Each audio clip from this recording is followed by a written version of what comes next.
The following program is a production of the Barroom Network. It is intended for all audiences. Doug, Buffone. This defense sucks. This is moronic. John, Buffone. Your best run plays are coming up. And around problem. There's a problem. Doug was behind the microphone first. He never held back. Very difficult to score offenses on the bench. When your defense is out there, giving up 70, 64-yard drives. Now it's his nephew, John. There's no holding this Buffone back either. An offensive mind that's running an offense that got 9 yards and a half. Beaten up defense that isn't necessarily performing in key situation. And a quarterback that was expected to take a big step forward looks like an unsalvageable wreck. I've had it. I was going to get kicked in the ass. You rattle off the team running the ball 7 times and they win. I don't mind you getting beat. I got my ass whipped many times. I took somebody down with me. Bears fans wanted to believe in the worst way that Chicago had a competitive franchise. This is what we got. It's Buffone. It's 55. The John Buffone Show.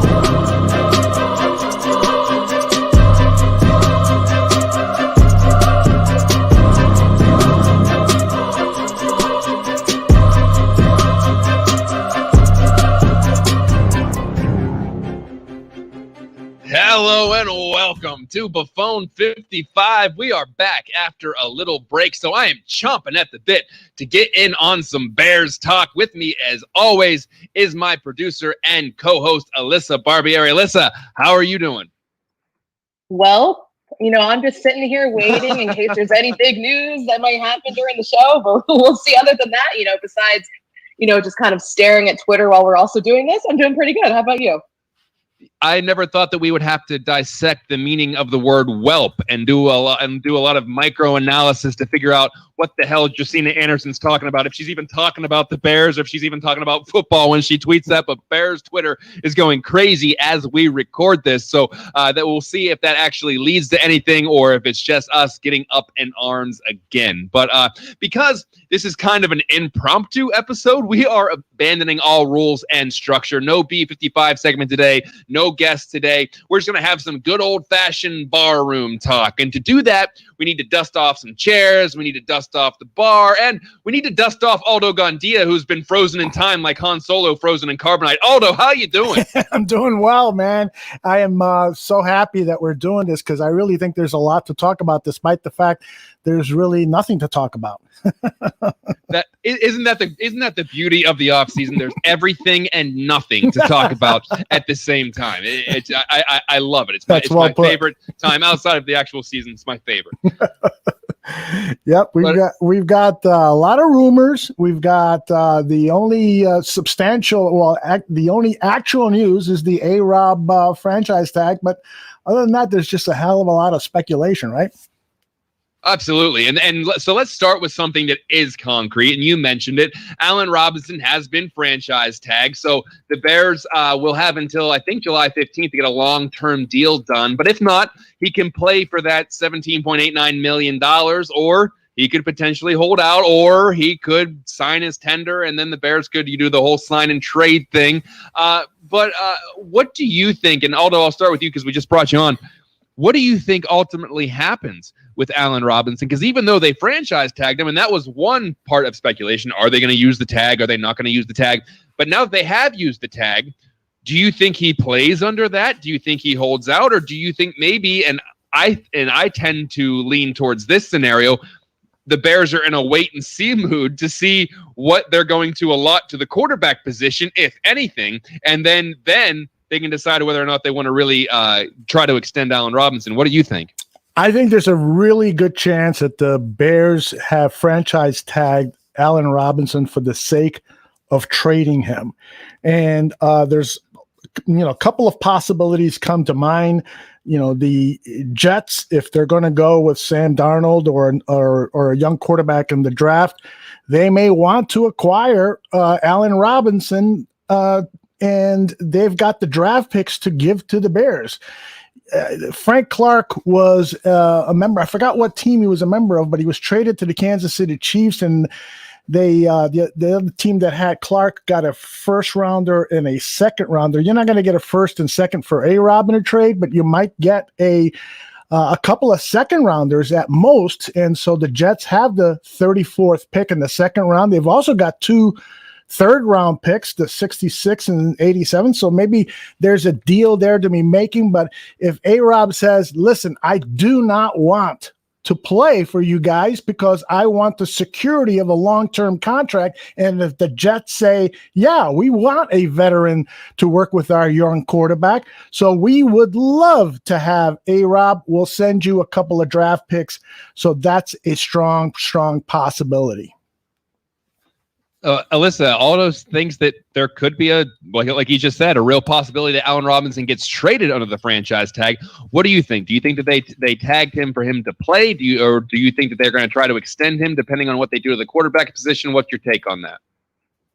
Maybe this is me being an optimist, but I think that they tagged him to keep him in Chicago because they realized just how important a player he is.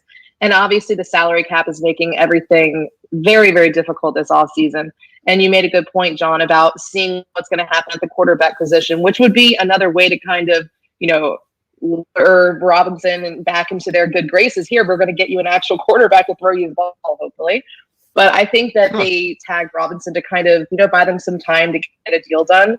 We'll see. I mean, I hope they didn't just tag him just to trade him.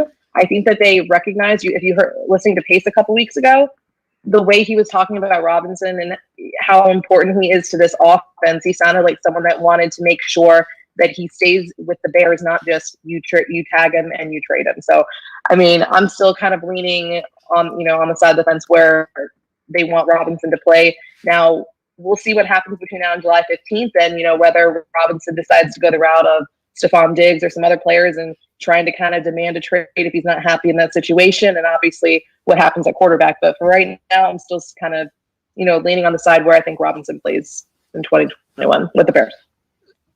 Yeah, and I think I lean towards agreeing with Alyssa on this. Now, there is the real possibility that the Bears could just be using this as a bargaining chip, and they're going to trade Allen Robinson and try to get a treasure trove of picks and then use that for something, maybe. But I also think there's a possibility that the Bears are looking at the real short term on this, especially because I think their GM and their head coach are also looking at the short term of this as well, because apparently they have to show progress or they could be in trouble. Now, progress is a very relative term, and whenever it's Ted Phillips saying it, it's very subjective, and we don't really know what progress is. However, I digress. So in saying that, they could potentially franchise tag him, pay him his, nearly $18 million. And then, I mean, he is going to be 28 years old in August. So he would play as a 28-year-old, he'd play under the franchise tag. They could franchise tag him again. And they could do it next year. And I mean, his salary would be pretty damn high. But if they just say, we want Allen Robinson as a 28-year-old and then as a 29-year-old, and then when he hits 30, we'll let him walk because there's no way in hell that he's going to want to re-sign with the Bears after being franchise tagged twice, most likely. But they could basically be saying, we can control you for 2 years. We want you to play in Chicago for 2 years. The price tag is going to be very high, but that would be how they would avoid making a 4 or 5 year deal. So I'm not saying that's not the most likely scenario, but that is possible. But if we're talking about what I think is actually going to happen, I think that he's gonna get franchise tagged. I think that he's gonna play under that. And if they go out and they if they go out and they get a rookie, maybe that allows them to extend A-Rob because they got a rookie quarterback playing under a rookie contract. But I think he plays in Chicago next year, one way or another. John, let me give you another trade scenario, because I picked these two teams, the Jets, because the Jets have $70 million in cap space and can front load a contract to A-Rob that would make it so enticing that he would say, yeah, I'm going to sign this franchise tender and then go ahead and send me to the Jets because they're going to pay me like nobody else can pay me. But another team with a lot of cap space is the Colts. And Greg Ballard, the general manager that everybody here in Chicago loves because he was not chosen over Ryan Pace. The Colts have about $46 million in cap space, and they've got draft capital, not great, but they've got the 21st pick, the 54th pick, and they've got, of course, capital in the following season. Now, Ballard is not one to trade for players. He likes to acquire draft capital, but the one player that he traded for was DeForest Buckner. So he knows when he acquires a player that he's going to acquire a stud. And Allen Robinson is a stud. So I could see a trade potentially with the Colts or with the Jets. Yeah, it's possible. But like you said about the teams with cap space, are they really going to unload a bunch of picks for Allen Robinson whenever there's a possibility that they could find a wide receiver in the draft in the first or possibly second, third? We've seen great receivers come out of the mid rounds too. Darnell Mooney, 5th round pick. So is it going to be a scenario where they are going to trade a 1st round pick or even a high 2nd round pick for Allen Robinson and then use a bunch of that cap space on him? I don't know. But I think the Bears, especially the GM and the head coach, are in a position where they are trying to win this year. They are trying to win in the short term. If the Bears go 7-9 and miss the playoffs, I don't see how the GM is retained. And quite frankly, I don't see how the head coach is retained unless they can really do a con job on McCaskey and Ted Phillips and say, well, we drafted a rookie quarterback. You got to give us 1 more year, or at least 2 more years to develop them. That might be a saving grace to keep it going. But if they're trying to win now, Aldo, are those draft picks going to do a whole lot for them in 2021? No, it's not at all. It's a tricky situation because the only way I think that the Bears will want to trade Allen Robinson is if they, sorry about that, my phone was ringing in the background, if they cannot reach an agreement with Brandon Parker, A-Rob's agent. So if they are so far apart, then maybe that is why he was franchise tagged, because Ryan Pace knows that there might be somebody, and again, this is all pure speculation, but there might be somebody out there who wants A-Rob and has the ability to front load a contract. Why wasn't he transition tagged, which would have allowed, and I got into this with somebody on Twitter yesterday, and he made this very good point.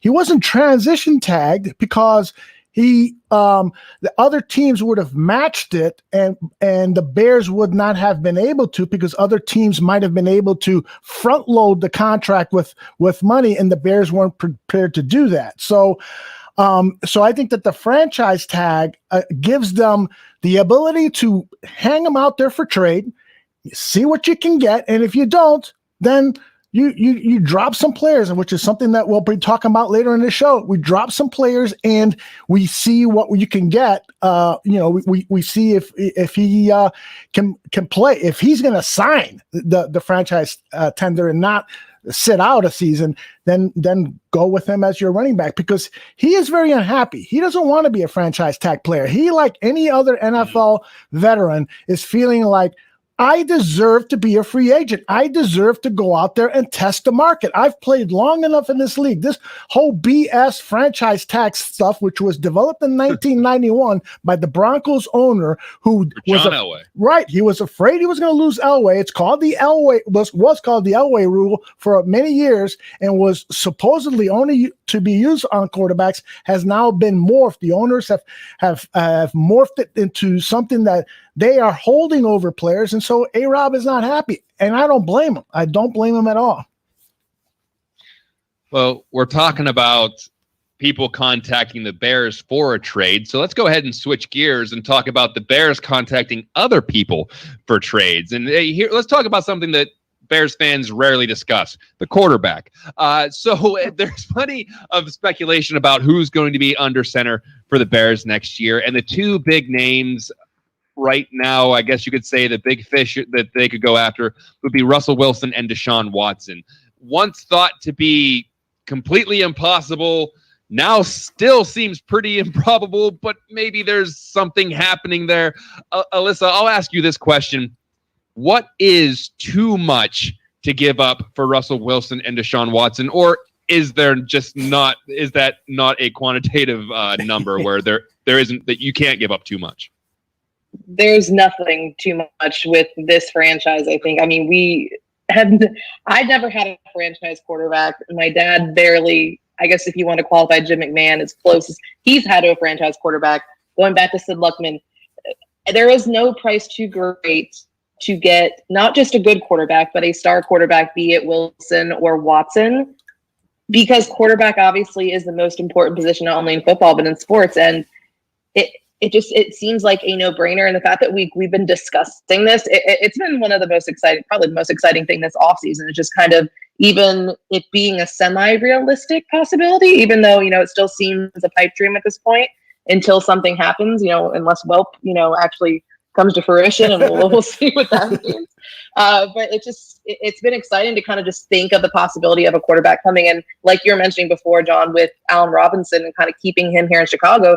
Like you said, this team's in win now mode, specifically because Pace and Nagy's jobs are on the line here, and they need to win now. And making a move, going out and getting a Russell Wilson or Deshaun Watson would be the greatest move that a general manager would have made in the franchise's history, arguably, because they would be the best quarterback this team has had in 101 years.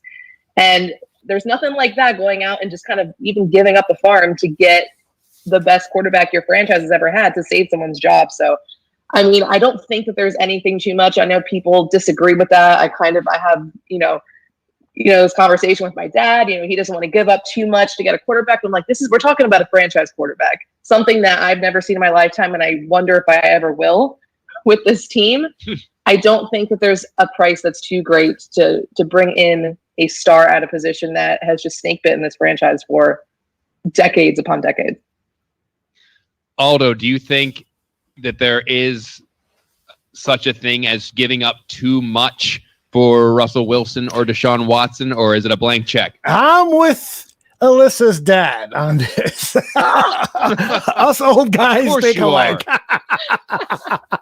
Here's my problem is, okay, so you're going to acquire a win now quarterback in Deshaun Watson or Russell Wilson, but you're going to trade all of these draft assets.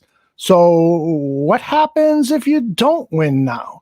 And the window, the Khalil Mack window, the Akeem Hicks, even if he's on the team, that window of those stars that you acquired to win now, they're now fading away. They're going away and stuff. And you've traded away all your draft picks. So poor Russell Wilson, or even worse, poor Deshaun Watson, will be caught in that vortex of playing for the 2020 Houston Texans, but doing it in the cold in Chicago for the next 5 years at least. So you got to be really, really careful. I am all for acquiring these guys, but to give away too much, to me, it doesn't make sense. I really love the 5 quarterbacks who are going to be drafted in the first round of the 2021 draft. And I would really be happy if we could acquire any one of those guys. I think you could win pretty quickly with these guys. And if you got lucky and got the absolute right guy, a guy that could learn quickly, and this defense gets back to its 2018 style, then I think you're cooking with salsa and arroz, as we say in our Puerto Rican household. I just feel like if you trade away all these assets and you don't win now, then was it worth it? I don't know. I don't see it. Well, Aldo, wouldn't you have to move up from 20 to get one of those guys? Wouldn't you have to give up a good amount of draft capital anyway? Yes, a good portion of your draft, but not nearly what you would have to give up to get a Russell Wilson or a Deshaun Watson. So you look back at what the Kansas City Chiefs traded to move up. I think they were drafting in the mid-20s, and they moved up to number 10 to pick Patrick Mahomes. It wasn't nearly the boatload of draft picks and draft assets that the Bears would have to move from 20 to 10 or 9 or 8. to pick up one of those quarterbacks, because I truly believe those 5 quarterbacks are all going to be gone by the earliest 10th pick, by the latest 13th, 14th pick. So the Bears have got to move up there, and I would love it. My guy this year, last year was Jalen Hurts. 4 years ago, it was Patrick Mahomes. My guy this year is Mac Jones out of Alabama. He doesn't have the athleticism that a lot of other quarterbacks do, and which is in vogue now. But Mac Jones, with his smarts, they say the guy's got an IQ of 1.3 billion, and his smarts and his accuracy, which is to me the most important thing of a quarterback. If you are accurate in throwing passes, you are going to succeed in the NFL, even if you move around like a Tom Brady. So I think it's a cheaper way to go. It will help your cap as well if you are, because you would be under that quarterback rookie contract for 5 years. That to me is the prescription for victory. But what about what's to say that they're ready to win now? Like what's to say you take a chance on a quarterback on one of those top 5 prospects that we know there's no guarantee, especially when the Bears are drafting quarterbacks. But if you can go out and get someone like Russell Wilson or Deshaun Watson, who is a proven commodity, wouldn't you rather kind of have, something that, a proven quarterback, or would you take a chance? And we know exactly how, the Bears have drafted quarterbacks over the years. I understand the concern. I definitely understand the concern that the Bears are not good at drafting quarterbacks, but it's just my gut feel that they can't miss with any of these 5 quarterbacks. I truly believe, okay, you're not going to get Trevor Lawrence. The Jags are just not going to trade him. But the Ohio State kid, just some people are saying that he could fall to 5 or 6 or 7 now, because Zach Wilson, the BYU guy, is trending up and might go to the Jets at number 2. But if Zach Wilson goes where people projected a month ago, he might be available at the 9th, 10th pick. You can't go wrong with Trey Lance. He is a Cam Newton in the making. The thing about Cam Newton is that he probably can't help you win right away. And again, I love Mac Jones. I think Mac Jones is a guy that he can help you win almost right away. So I'm just concerned that you trade for a Russell Wilson, you trade for a Deshaun Watson, you're not going to have top draft picks for the next 2 to 3 years. I mean, we're talking 2023, or really, we're talking 2024 before we see a first-round draft pick. And I don't like that. Okay, let me get in here. I am with Alyssa on this. Of course you 100%. Are. Nobody loves me.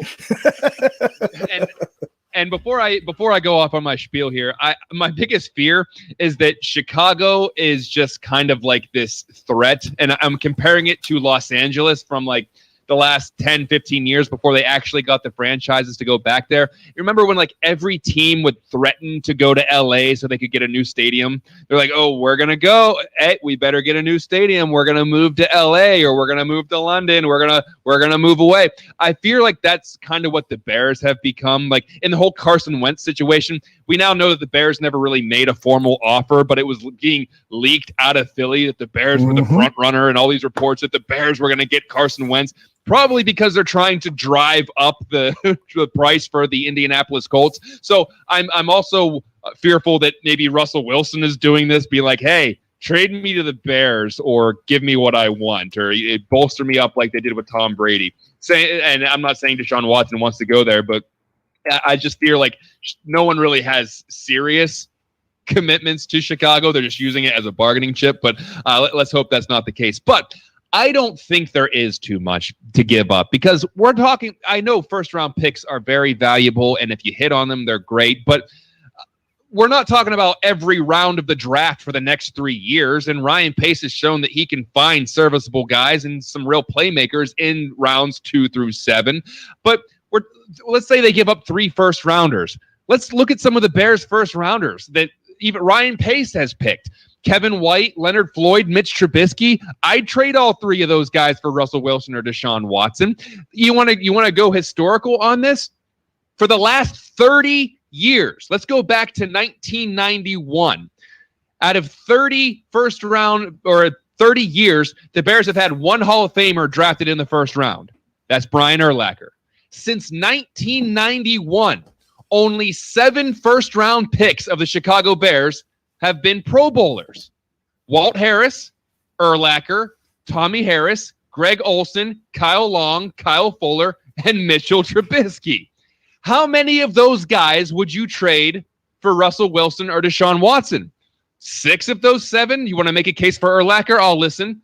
But I'd trade all those guys as a package for Russell Wilson or Deshaun Watson. So when we look at this holistically, and we want to talk about, oh, we can't give up these first round picks. What the hell has it gotten them before? They haven't done anything with these first round picks. And if you want to go back and whenever out of those 30 years, they have traded 6 of those, and one of them was the Rick Meyer trade, and then 4 of them were for the Jay Cutler and Khalil Mack trade. So we're talking historical about like, oh, if they give up all these picks, it'll be doom and gloom, and they won't be able to build. Where have they really built around their first round picks in the last decade? They ended up trading Greg Olson. Kyle Long's not there anymore. Kyle Fuller's still there. But look at historically over some of these first round picks, people were talking about it like the Bears are giving up 3 Hall of Famers for Russell Wilson when they're not. We have no idea. It's like saying, give me that Powerball ticket. I want that over a guaranteed $500 scratch off. I like Alyssa's analogy of the proven commodity. You're getting somebody that you know what they're going to bring. And we want to talk about what I'd rather have. And Aldo, you make a good point about not winning now. And what do you have? Well, then you have a franchise quarterback that you can still build around. I'd rather have that piece to build around than saying, well, we have Akeem Hicks and we have Khalil Mack and we have Robert Quinn and we have Kyle Fuller and we have all these guys. They've proven that they can't win with just that base.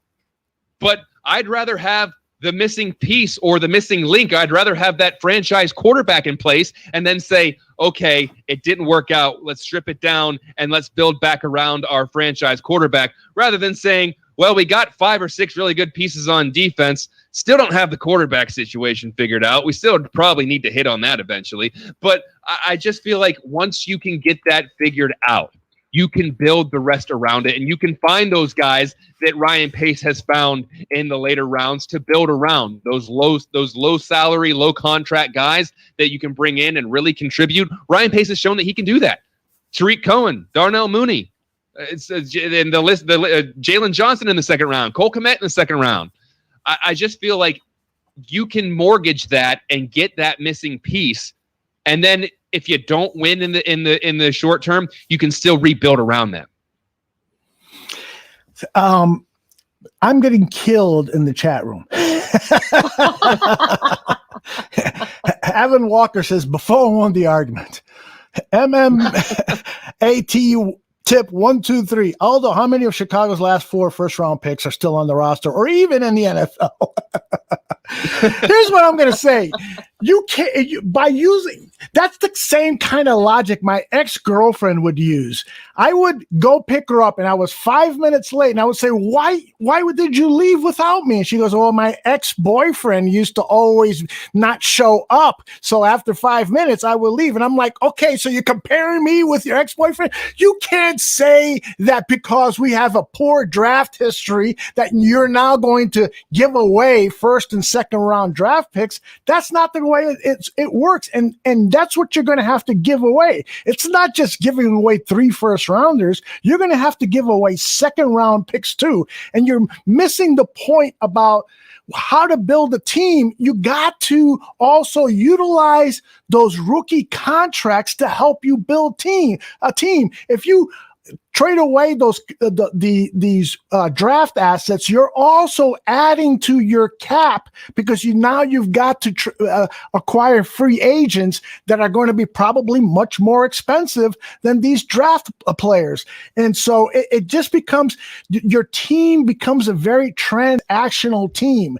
Why did the Bucks win the Super Bowl and why did the Patriots win the Super Bowl for so many years? Because Tom Brady They went out and they got the best quarterback. The Tampa Bay Buccaneers were not a very good team last year. They went out and they in free agency got Tom Brady. They went out in free agency and got Rob Gronkowski. They went out and they got Antonio Brown. That's not cultivating organically. Sure, it is. It is because that's what the team because Tom Brady is not What's Tom Brady's salary compared with all the other quarterbacks in the NFL? Tom Brady is giving up dollars to win championships. Do you think Dak Prescott is doing that? No. Do you think Russell Wilson and Deshaun Watson are doing that? No. So that's the big difference here. And the Bucs, one of their key players this season was their first-round draft pick, Tristan Wirfs, the right tackle out of Iowa. So, you can't say that they gave up draft assets to acquire Tom Brady. No, the only reason I bring up Tom Brady's point is because his contract is not the same as those other big fat contracts that these veterans acquire. And so the best way to control stuff is to scout correctly and bring in a young quarterback who you will have under their rookie contract for 5 years. You can win a Super Bowl that way. But that's not how it works. If you draft a quarterback in the first round and he turns out to be Patrick Mahomes, or he turns out to be Dak Prescott, or he turns out to be one of these superstar guys, they get extended before that fifth year, and they end up signing major deals. So if you do draft that quarterback, and he is I know we're not used to this in Chicago where a quarterback actually works out, but that's usually what happens if they turn out to be a good quarterback. You have to extend him eventually. Look at Aaron Rodgers. Look at Patrick Mahomes. Look at all these guys that have massive deals. So we can't just say that we got to the only way to win is to have a quarterback under a rookie contract. And back to your point about the bad draft history, we're not talking about an ex-girlfriend. We're talking about the current guys that drafted Kevin White, Leonard Floyd, and Mitch Trubisky.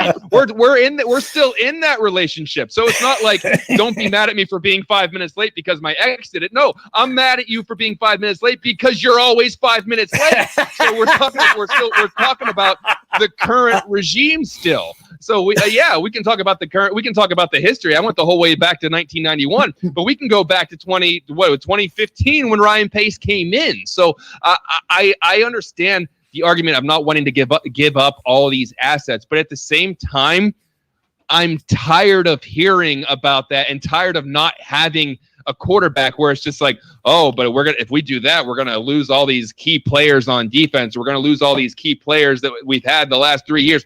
What the hell have they won? Why are we? You want to talk about bad relationships? It's hanging on to someone that's not treating you right. It's hanging on to something that says we can't possibly give this up because why? What has been so great about this team? Gone to the playoffs twice and lost in the first round 2 times. If that's what we're going to hold on to, then okay, that's fine. If we'd rather nibble at mediocrity than choke on greatness, that's fine. But there has to be a change at the quarterback position. There has to be some kind of stability there, and there has to be someone that's going to be there for the long haul. And I know that it's going to take a lot to acquire that, but are Bears fans going to be willing to wait 2 or 3 years on the progression of a young quarterback? I don't know. And to move up from 20, now there's a possibility that all 5 of them go in the top 10. And the Bears, if they're going to move up into the top 10, let's not pretend like they're the only team that's going to be trying to do that. So they're going to have to outbid, and we know Ryan Pace has no problem outbidding himself on some of these things. So it will take at least this year's and next year's first-round pick to go up and get that guy, possibly more. So either way, you're going to really be giving up a good amount of draft capital, and I would just rather take the proven commodity at this point. But we've probably beaten this subject into the ground, but we're going to stay one last in thing. the same One vein. last thing. Go ahead. Alyssa, can we get your dad on the phone? Do you need a teammate? Is that it? Exactly.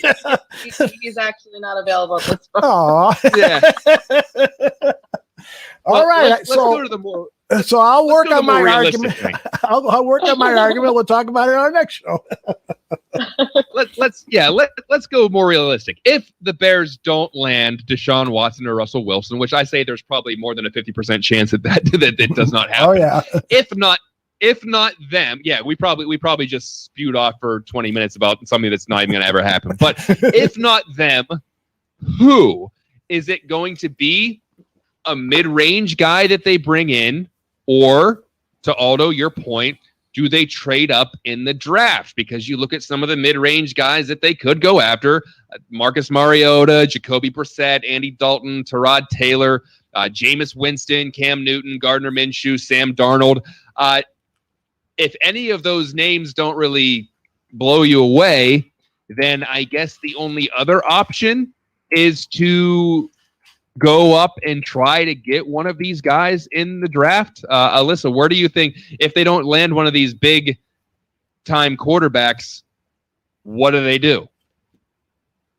If they're not going to land Wilson or Watson, which I still lean towards that being the reality of what happens, like Aldo was saying, I expect them to go up and trade, because this year for Ryan Pace and Matt Nagy, this is their last hurrah. They need to win now. They need to make a move that's going to buy them more time to stay in Chicago. Their jobs are on the line. So that's why they're willing to reportedly shell out a whole bunch of picks to get one of these star quarterbacks, or why they would shell out a lot of picks to move up and grab one of those top 5 quarterbacks, whichever one that they want, probably outside of Lawrence.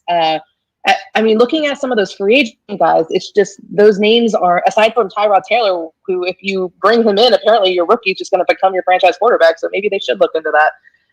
But aside from that, looking at the names, it's no one that, is just going to blow you away. I mean, Jameis, he's got talent, but he's a turnover machine.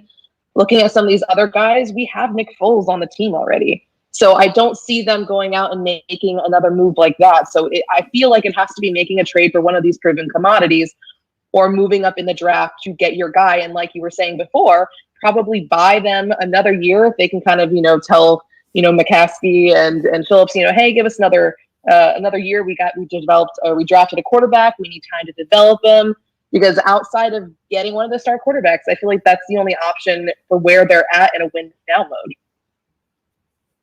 Although I assume that your point here is, or your position here is, that they should draft somebody. That is the way I prefer to build a football team, is through the draft. But okay. The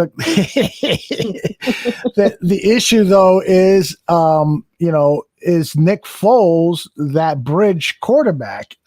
Given you might pick a player, even one of those top 5s may not be available to start right away.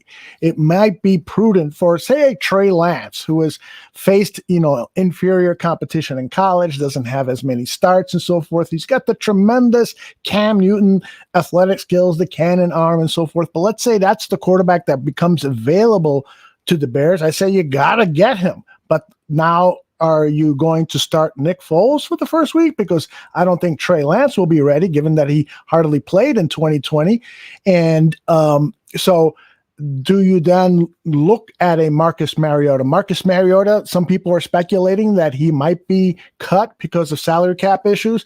There are saying that he might be available for a mid to late draft pick. Do you pick up a Marcus Mariota and then go with a 3 quarterback system, or figure out a way to dump Nick Foles? So I think, for me, those are the questions that I've been thinking about. There's talk also that Drew Brees might not want to retire, and he's been posting all these videos of him working out and so forth. So maybe he wants one more shot at winning that Super Bowl. And so if that's the case, I don't know if Jameis Winston wants to be a backup. And so he's a free agent. And so maybe that's the way to go, because it's a free agent. You're not going to lose any draft picks.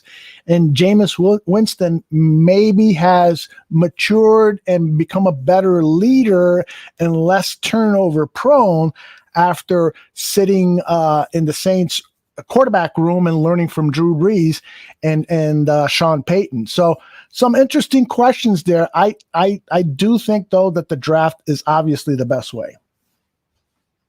Yeah, and you kind of took my guy there because I think that Jameis Winston to the Bears is fascinating. I'm not saying it would be successful, but I think it would be fascinating. This is a guy, he would most likely be their first ever 4,000-yard passer. He would probably throw for 30, 32 touchdowns, possibly throw 30, 35 interceptions. But I just think that would just be just a fascinating addition to the quarterback room just because we've seen a lot of up and down there. And that last season that he was in Tampa Bay with Bruce Arians there, they were airing it out, a lot of vertical stuff. And we even saw Tom Brady have some interception issues throughout last year because of going into Arians' system. So maybe you bring Jameis into a different system. Maybe they put they rein him in a little bit and he could be successful. I only say that because, like you said, it wouldn't cost you any draft capital. He's a free agent. You can just go out and sign him possibly to a 2-year deal, see what he has left. But as far as the draft, if they're going to go up and get one of these guys, like I've said before, they're going to need to use draft capital to move up to get Zach Wilson or Trey Lance. And I'm with you, Aldo. I like most of these guys. I'd be pretty happy with any of them. But whenever you start throwing out names like Alex Smith, who was mentioned in the Nagy press conference, and Ryan Fitzpatrick, Alyssa nailed it right on the head. These are bridge quarterbacks. And why would they need 2 bridge quarterbacks? I don't really know the strategy I don't know what the strategy is if you bring in Alex Smith, because then you have 2 guys that are going to mentor the guy that you draft, and then you're going to carry 3 quarterbacks. So I don't really understand, and I don't think that they'll go out and get an Alex Smith or Ryan Fitzpatrick, unless there's something to that Josina Anderson tweet where she said "whelp," and maybe the Bears have traded Nick Foles for a 6th-round pick somewhere, something of that nature. If someone wants to take on that contract, to be our guest. But I just don't see going out and getting one of these older guys because you already have that. Maybe you thought it was going to be something different, but that's what you have. You have an aging quarterback who is going to be good in the locker room, and he's going to be a good mentor. I don't think you need 2 of those. And for once, I would like the backup quarterback to not be the mentor guy, and maybe that's going to take some time. But remember when we were talking about Chase Daniel, they got to have him as the backup because he's great for Trubisky's progression, and you got to have Nick Foles because he's going to be great in the quarterback room, whether he wins the QB competition or not. He's going to be there to support Mitchell Trubisky. And for once, I would just like the guy who's like the locker room good presence guy to be the starter, and then you can go draft the guy in the 3rd or 4th round as your quarterback. Let the backup be the developmental guy. Let the backup be the guy who's learning from the starter, and let him develop into his own career, rather than being like, we need a really solid backup to really mentor our starting quarterback. I'm so tired of that. But that's neither. I'm not saying anything that you all don't know already. But one name that kind of bubbled up during that press conference, and that proverbial table that Ryan Pace and Matt Nagy keeps talking about, that everything's on the table. Do you know how damn big this table is by this time? It's going to be humongous. But anyway, everything's on the table, including, they said, Mitchell Trubisky coming back. So I'm going to go first on this one because I'm going to ask you guys, what do you think the odds are that Mitch Trubisky actually gets signed back? And I know a lot of the people that supported Mitchell Trubisky, and I know Tyler Ellis is out there banging the drum for Mitchell Trubisky right now, but I say that the odds are very, very slim. Not because Trubisky isn't, doesn't have the talent he couldn't be a reclamation project, but you don't sit there at that end of the year press conference and say you haven't gotten the quarterback position right, and that the off season is all about fixing the quarterback position, and then you bring in the guy that allegedly put you in that position to start with. I don't think that you can sit there and say, have we got the quarterback position completely right? No. We are, is the offseason dedicated to fixing the quarterback position? Yes. Oh, let's bring back the guy we had last year. No, I just don't think that you can do that. And I think that Trubisky is a good candidate to rebound and have a successful career if he finds the right fit and if a team is willing to take on that reclamation project. And I said this before, if Trubisky, I think that Trubisky would be a target for the Bears in free agency if he didn't already play for the Bears, because I think that's the kind of guy they go after. They go after, like, this guy has showed some flashes, showed that he could make some plays, didn't quite live up to the team's expectations. You know what? I think we could fix this guy. I think that Trubisky, if he played for a different team and had a similar output so far, he'd be a guy that the Bears would be talking about bringing in. But unfortunately, he's a guy who's been playing for the Bears for the last 4 years, so I don't think he's going to come back. So I'll go around. Alyssa, I'll start with you. Odds that you think Mitchell Trubisky ever puts on a Chicago Bears jersey ever again? I'm going to give it a 1% chance. I just think at this point, it's just not going to happen. Everything that you said, the way that they've been approaching this offseason, pretty much, and they flat out said, they haven't gotten the quarterback position right. And how do you say that and then go to Mitch and be like, okay, we want to bring you back after you basically just admitted that obviously he's not the guy. It's just kind of like, it feels like he might be kind of like the backup plan because, yeah, the offense looked good, decent, at the end of the year against some bad defenses. So, maybe the intention was to kind of have him just be like that backup plan, but I still don't think he's coming back. I don't think he wants to come back and he shouldn't want to come back. I think that he needs to go so both sides can move on. It just doesn't seem likely. I don't see how he comes back, to be honest. I know we've talked about this a lot, but it just feels like they're ready to move on. They've been pretty desperate, and they kind of haven't hidden it either. How every report you're hearing, just how hard the Bears are going at pretty much every quarterback rumored to be on the trade market. It's like anyone but Mitch is basically the message that's out there. So I just don't see. I'll give it a 1% chance because nothing's impossible, but I'm going to give it a 1% chance. I don't think Mitch is back. Aldo, any chance? There's a 1% chance because he is Plan Z, and so they might strike out with the 25 other plans and say, "Oh darn, we need to bring Mitch back." So there is that possibility. And Mitch, although I think that there's going to be at least one team and maybe many more who are thinking, yeah, let's target Mitch because he's got all these skills and we know how to use them, unlike Matt Nagy. Chubbs 82 says, I think Matt Nagy has burned all the bridges. If I was Mitch Trubisky, I wouldn't want to play for that piece of crap head coach. So, I think there's a lot of coaches out there that are going to be targeting Mitchell Trubisky to come in and compete for a starting job. And so this isn't in the Bears' control now. So if they've got Mitch Trubisky as a Plan Z and Mitch is getting offers from somebody else or at least one other team, then I think, the chances go from 1% to 0%.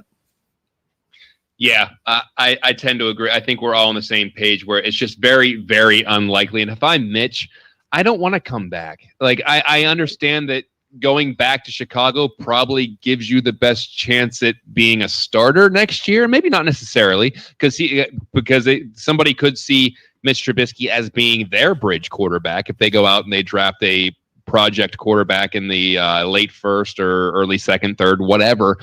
Maybe he is a guy that gets a chance to be in another quarterback competition. Because really, if they run it back and they say, okay, we're going to sign Mitch, do they have another quarterback competition with Nick Foles like they did last year? No. I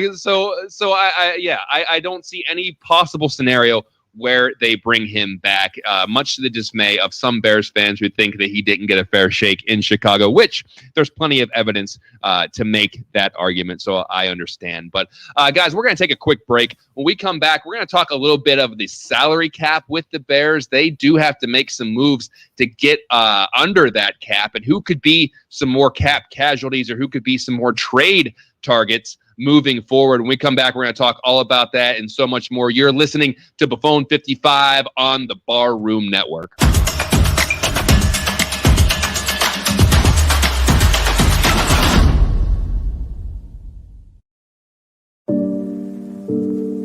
Hello, Bears fans. If you've learned anything about me over my 6 years drafting for Chicago, it's that I need help, especially with my first-round picks.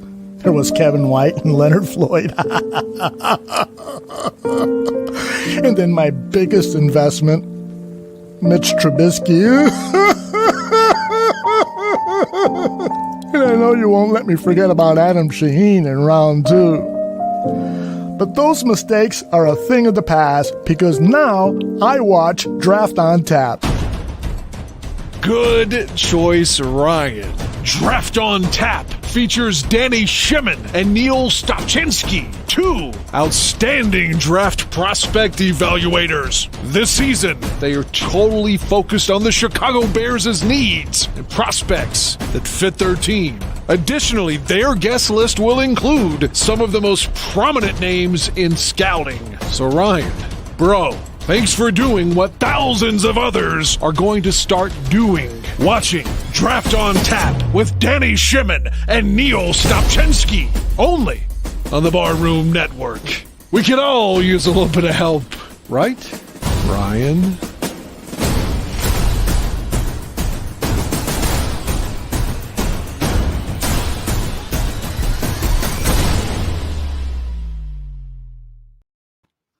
And we're back. We're back on Buffone 55 here on the Barroom Network. John Buffone alongside Aldo, Gandia, and Alyssa Barbieri. Guys, we sewed up some of the quarterback talk now, but there's a lot more to get into with this Chicago Bears football team. And as far as some of the cap casualties go or some of the releases go, we know Bobby Massey probably is not, or he's not coming back. They will not exercise the option there. So far, we have Bobby Massey and Buster Screen on their way out. The Bears are over the cap right now as far as let's just break down their current salary cap positioning. The salary cap is going to be $182.5 million. Using that unadjusted cap number plus the Bears adjusted cap number, which is $190, they are about $17.5 million over the salary cap, which means they're going to have to make some more moves. So let's go around. Aldo, I'll start with you. Who do you think could be next to get cut? There's plenty of names out there, possible Charles Leno, Jimmy Graham, Akeem Hicks, possibly. Well, who do you think could be next on the chopping block? Well, before I say that, another big decision that the Bears have coming, which I think this is a no-brainer, actually.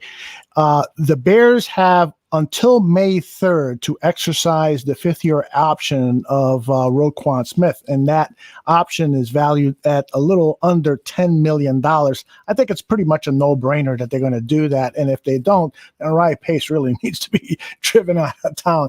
But yeah, with the contract situations, the 2 obvious ones that have been talked about, there was a report from ESPN that Eddie Jackson and Cody Whitehair are being talked about in terms of redoing their contracts to create more cap space.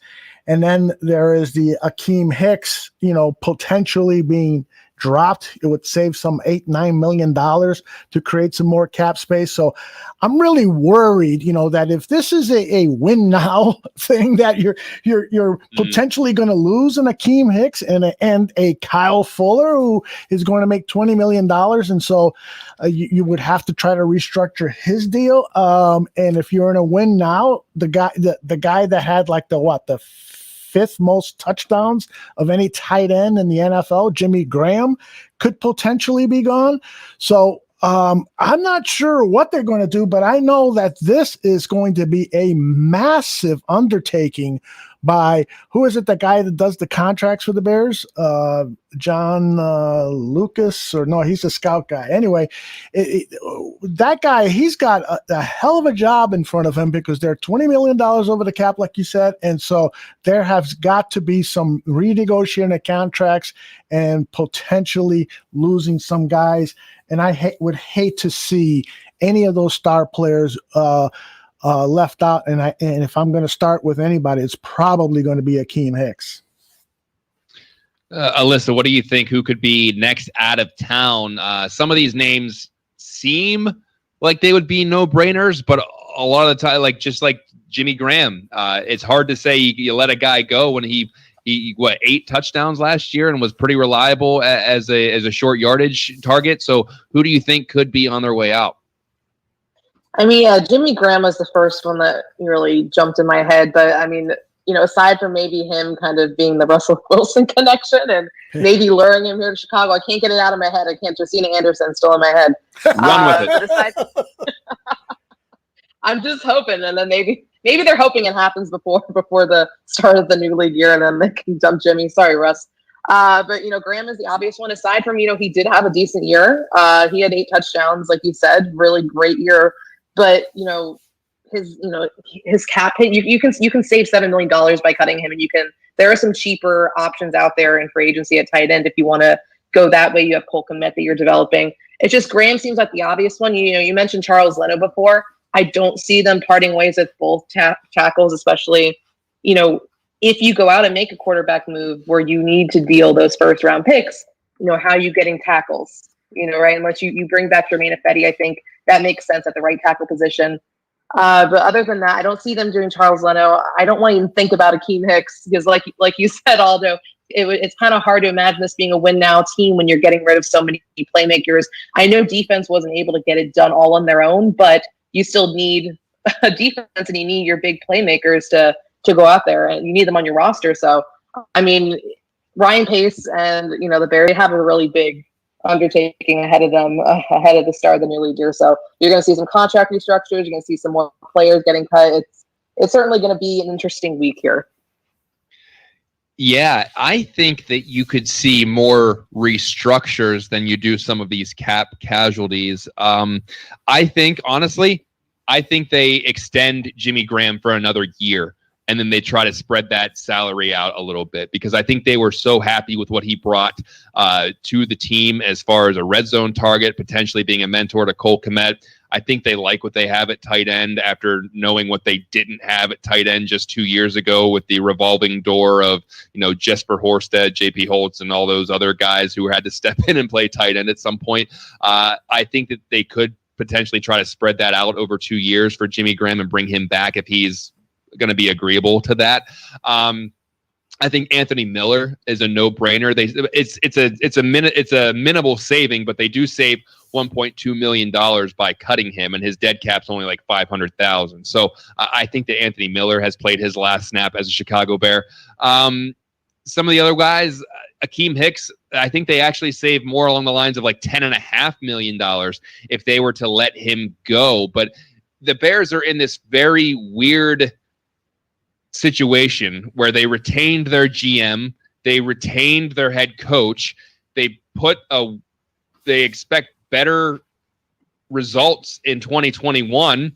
They need to see progression, but the Bears roster is much more suited for turnover and cutting away some of these salaries of these established players to try to rebuild. So they have a roster that's kind of made to rebuild, but they have a head coach and a GM that are trying to win now. So I don't know how much real wiggle room they have.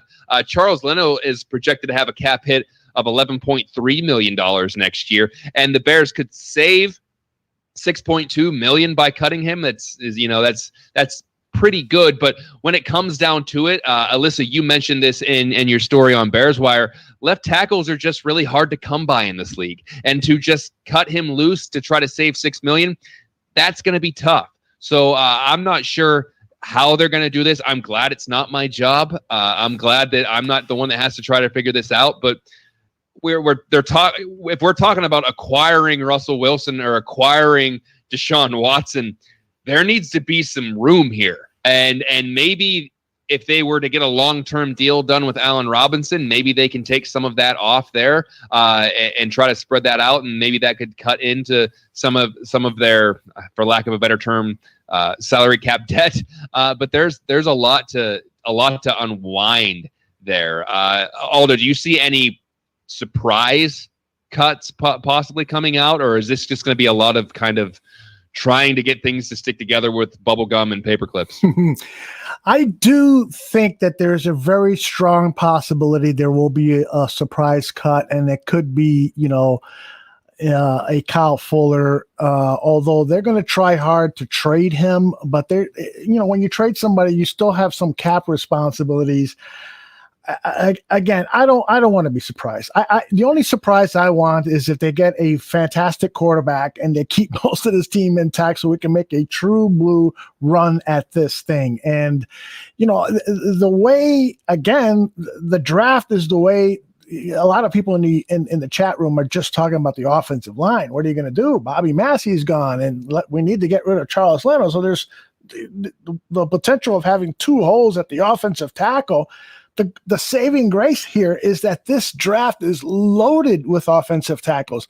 I'm looking at the Pro Football Focus a draft list for offensive tackles. At number 10, they have Liam Eichenberg of Notre Dame, the 6'6", 302-pound tackle who played left and right tackle. This guy, in many years, he would be a first-round draft pick, but because there's so much talent available in the draft, he very well could be a second, maybe even third round draft. I tweeted with a couple of well-known draft reporters, and they were saying you could potentially find a plug-and-play tackle at round 3. And so that is great news for the Chicago Bears. So, but back to your question, I don't want to see any surprises. I'm too old for surprises. well, you brought up the offensive line. So, I mean, let's talk about the current state of that, because Bobby Massey didn't play a lot of the year anyway. Right. But they think that they found a okay formula, and they could obviously they're going to have to maybe add a piece here or there. But probably around week 4 or 5, 6, 7, 8, whatever, we thought this offensive line needed a complete overhaul. We thought that this team didn't have anything at the offensive line. The Rashard Coward project did not work out, and no one was playing well, and we thought that they needed 5 new guys. But towards the end of the season, by moving Sam Mustipher to center and seeing what Alex Bars could do, and he could potentially be your swing guard, and you're going to get Daniels back, you have white hair, and maybe you keep Leno just because you need some, even if it's not great stability, you have stability at left tackle, and then you go out and you find one more, you find a guy to plug in maybe at right tackle. But is this something that they need to address like with 3 or 4, or I should say 2 or 3 draft picks, or is this something that maybe this formula they have could potentially work with one more plug and play guy? Alyssa? I mean, I think especially at the tackle position, that is the biggest, issue. Obviously, I think the interior set with a couple, especially with Mustipher and Bars and Daniels, those young guys. So I think that you look at last year's draft where Pace waited until the 7th round to draft a couple guys, and obviously that's not going to happen this year. You need to draft them a lot higher, and I could see them, using a couple picks on tackles. Obviously, we'll see what happens at the quarterback position, but I mean, like Aldo said, this is a strong draft class with tackle. So, I mean, Bobby Massey's not there. You could bring back Jermaine Ifedi, just, as a bridge guy, on a cheap deal, and you can draft someone for the future and obviously draft, hopefully, Leno's replacement. I could see them definitely using a couple draft picks on tackles in the draft. Aldo. And there should be lots of available tackles in this upcoming free agency period, because we saw today the Vikings released Riley Reef because of his $11 million contract. Was it Vikings or Lions? I'm confused. He's played with both those teams. It's Minnesota that they released him. So he was due $11 million this season. He's not going to sign a contract for $11 million this season. It's highly unlikely with the way the cap is. There's Trent Williams, who is a free agent. There's Russell Okung, Riley Reef, as I mentioned, Alejandro Villanueva, Ricky Wagner. There are some intriguing names via free agency where you can bring in somebody to, at the very least, provide some depth, because we know the offensive line needs depth at that tackle position. You need a good swing tackle. Yeah, Charles Leno is, in my opinion, still going to be the left tackle, and then you need that right tackle, which I hope they find in the draft. But keep your eyes open there. This list that I'm looking at now from Spotrac of the available tackles in free agency right now is going to be added to in the next several days, as this bloodbath of cuts that is happening is really going to intensify over the next couple of days.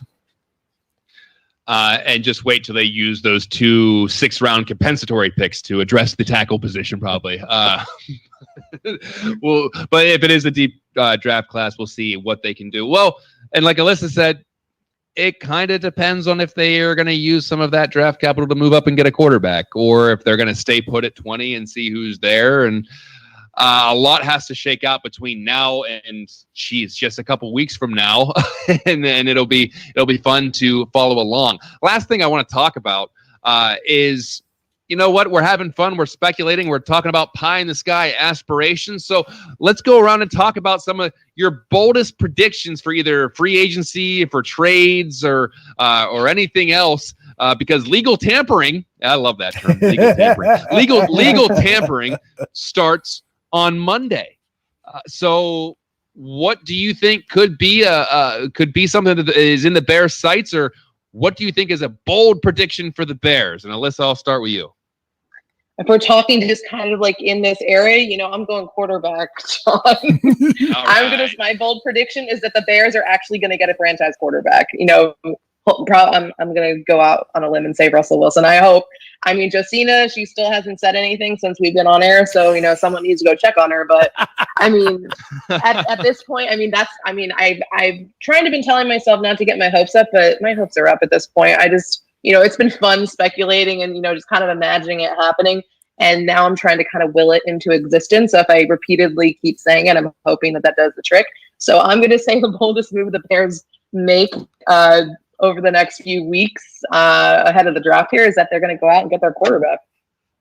We'll keep that energy flowing. I like that. I love that bold prediction. I did not aim nearly as high, so that's good. Somebody needed to do it. I'm glad it was you. Aldo, go ahead. Well, I sort of gave away my bold prediction with this Allen Robinson trade, but I'll add to that and say that they are going to sign T.Y. Hilton, the 32-year-old former Indianapolis Colts wide receiver. I think he's still got some good football in, and if they are indeed going to trade Allen Robinson, they're going to have to pick up some veteran help at that wide receiver position. Again, this is great news for the Chicago Bears.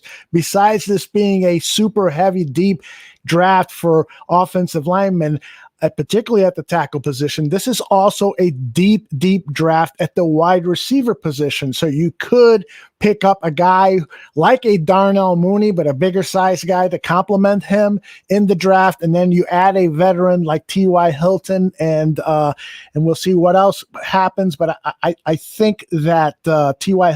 Hilton is my bold prediction, or maybe even a Marvin Jones, a guy who's a year younger and has been released by the Lions. Not released, but they're not picking up his contract. I was just going to say Marvin Jones. I don't know how you pulled that name out. I was going to say, you just wait. They're going to go out and they're going to sign a Marvin Jones and bring him in to be, if they decide to move on from Allen Robinson. Instead of Kenny Golladay, they're going to bring in Marvin Jones. So that's possible under your bold prediction there. So my bold prediction, it's maybe not as bold, but I just think that it's something that would kind of shake up Bears fans a little bit. And I think that they could trade Akeem Hicks very soon as a salary dump move. Now, I know they could release him and save 10.5, but they could also trade him and get a little bit of draft capital in return. Mm-hmm. And I think that he would probably warrant a 4th rounder, potentially a 5th rounder, depending on what the market is. And then they could clear some space and really get something from it. So I get on the bold meter that's probably only about a 6, but I just think that losing Akeem Hicks from this Chicago Bears team would be a jolt, just because everyone loves Akeem Hicks, and he's been a voice of this team. He's been everyone just likes his character. Everyone enjoys his banter on social media. People love his intensity on the field. I love his intensity on the field, and I think that when he's not on the field, there's a drop in energy. I think a lot of players feed off of his intensity on the field, so losing him would be a big loss. But if they are going to move around some of this money and try to make room for some of these other guys that they're targeting, Akeem Hicks would be the biggest saving. And so if they could potentially get him on the trade block and trade him off for a 4th round pick, you get something for it, then that might be an avenue that they decide to go down. So I like Alyssa's a lot better, going out and getting that franchise quarterback. Yeah. Because both Aldo's and I were losing somebody. Aldo's trading away Allen Robinson. I'm getting rid of Akeem Hicks. Alyssa's out there getting Russell Wilson. So I'm trying to be optimistic. It's a new look for me. I know. Yeah. Well, what you guys think about Kyle Long telling Barstool Sports that he's not coming back to the Chicago Bears? He's coming back to the NFL, or wants to come back. He's apparently in great shape again, but he has no interest in playing for the team that dropped him. He readily admitted, I'm a sore loser that way, and so I can't do it. He would probably come back to the Bears if Nagy and Pace were not part of the organization, but he's just not coming back. Your thoughts on that? Yeah, I'm not surprised. I mean, we know his feelings about Matt Nagy. So really not surprised in that. I mean, I think we all had a feeling that, he might come back, after taking that year off, but and we were kind of already talking about, well, if he does come back, there's no way in hell unless Nagy is gone, which obviously did not happen. So, I mean, I see him moving on somewhere else. So, best of luck to him. But I don't blame him. Yeah, it's an incredible dynamic that Kyle Long has with the city of Chicago and the Chicago Bears, mainly because the way that he's so, everyone is so understanding of the situation of why he doesn't want to play for their favorite team. How many times does that happen where it's just like, oh, we totally get why you don't want to play with us. Like I get it. And so it's like Bears fans love him. I think he loves Bears fans. I think he loves the city of Chicago. I think he loves the Chicago Bears because he hasn't always played for Matt Nagy. I think he really loves the Chicago Bears. I don't think he likes who's in charge right now. So it's just incredible that like Bears fans are like, yeah, good luck, Kyle. Go wherever you're at. We hope you succeed, and throw it in our face, make us look like idiots.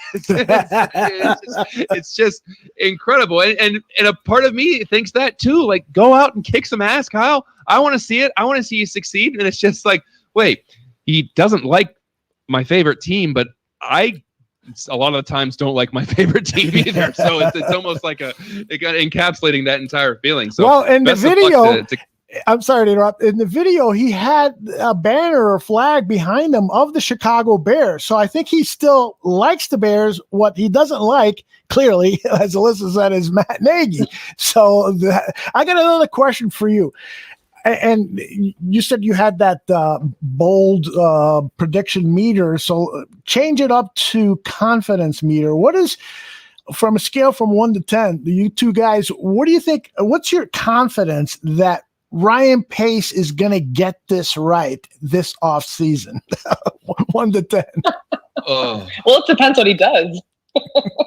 Yeah, no, my confidence in him to do the right thing, or my confidence in him to pull off something. Listen, I have confidence, and this is kind of intertwining the 2 meters that we're talking about. I have confidence that Ryan Pace will do something bold. I don't have confidence that it will be the right thing because we've seen that he's more than willing to make a move. He made a move up to get Mitchell Trubisky. He made the move to move up and get David Montgomery. He likes to move up and down the draft to get his guy. He did acquire a good amount of free agents. We saw him go out and get Jimmy Graham, and we saw him go out and get Nick Foles to be competition for Trubisky. So I have confidence that he's going to make some kind of significant move. Now, significant doesn't mean good. Significant just means it's going to have an impact. So I have confidence that he will make some kind of move because they almost have to at this point. So I will say I have an 8 confidence that he'll make a bold move. my confidence that it'll be the right move is probably around that 4.5. So there's a dynamic there that needs to be understood. How about you, Alyssa? Yeah, no, I'm with you. I think that, he's proven, like you said in the past, he's going to make a bold move or try to make a bold move.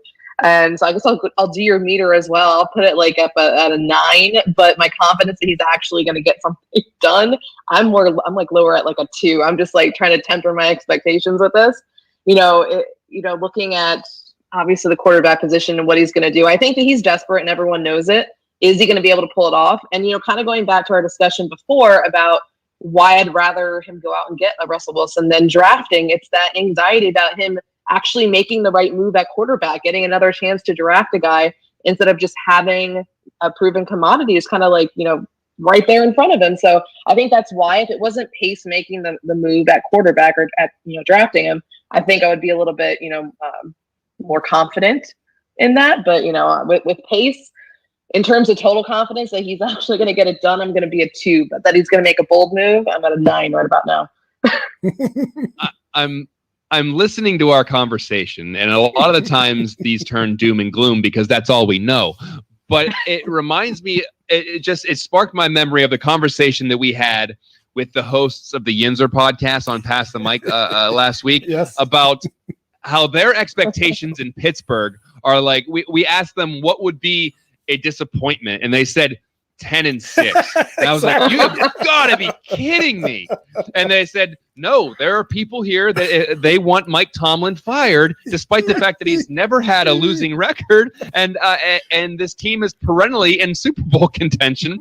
They said the expectations are Super Bowl or bust every year for the Pittsburgh Steelers. Every year that they don't win the Super Bowl is a disappointment. And we had this back, and they were talking about it, and then it kind of set in on them. It's like, wow, we kind of sound spoiled, don't we? I'm like, you don't know the half of it. We're talking every week during the football season, we have a blackboard of quantum physics trying to figure out how the Bears could potentially go 8-8 and squeak into the playoffs. And they're talking about how it's a disappointment if the team goes 10-6 and they don't win the division and they just get a wild card spot, or it's a disappointment if they lose in the second round of the playoffs and they want their coach fired. And it's just, football and football fandom is just so relative, because expectation, if the Bears went 10-6 this year, there wouldn't be talks about firing Matt Nagy. There'd probably be talks about extending him. And they're talking about their quarterback situation, about how, we got the Big Ben situation. Yeah, he's probably taken a step back, but they're talking about this Hall of Famer that they have, and it brought them 2 Super Bowl rings, and how people just had, just wanted him run out of town for a long time. And I'm thinking to myself, man, we haven't had that kind of stability ever in Chicago. So it's just insane that, like, the expectations, or I should say the meter for success, since we're, meters seem to be the theme of this show, the meters for success in different cities is amazing, because it's so different in Pittsburgh than it is in Chicago, than I'm sure that it is in Detroit or Cleveland or Jacksonville or what have you. Just incredible to hear the differences of that. And I was referencing that talk we had with the host of the Yinzers podcast. That is part of this show that Alyssa and I also host on the Barroom Network, called Pass the Mic, a show all about empowering female voices in sports. And before we close out, I want everyone to take a listen to a clip of a show that we did with Canadian athlete and sports broadcaster Amanda Roller. Go ahead and take a listen to this.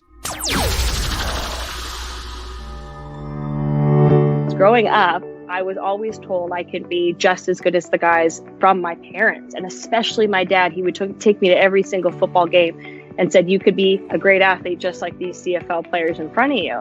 And I never thought I could be less than someone until I kind of entered this career field, and hearing stuff like that, like I'm not allowed to ask the serious questions, or I'm supposed to be not as aggressive, or I'm supposed to be a little bit quiet, or I'm not allowed to be in certain areas of the stadium like the guys are. I don't understand that, because I'm just trying to do my job as well. Just know that there's a lot more hurdles out there to be big time, and I'm willing to jump over them. But if you help support women along the way and don't tear us down. That's so huge. Is just being there as a support system. Is sometimes males will come at you and say, you're not allowed to be saying this because you don't know what it's like to be in that sport, which is highly incorrect, because there's tons of male sports broadcasters that have not been in that sport, and there's been a lot that have, but just more support would be super appreciated in any woman that's trying to pursue their dream in anything.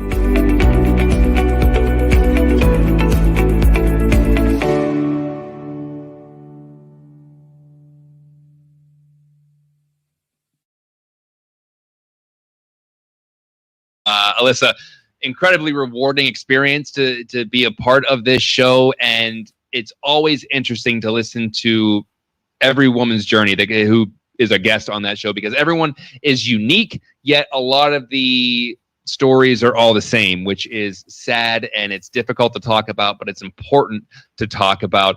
But I think we have been doing this since last summer, and it gets more rewarding by the week, and I think you would agree with that.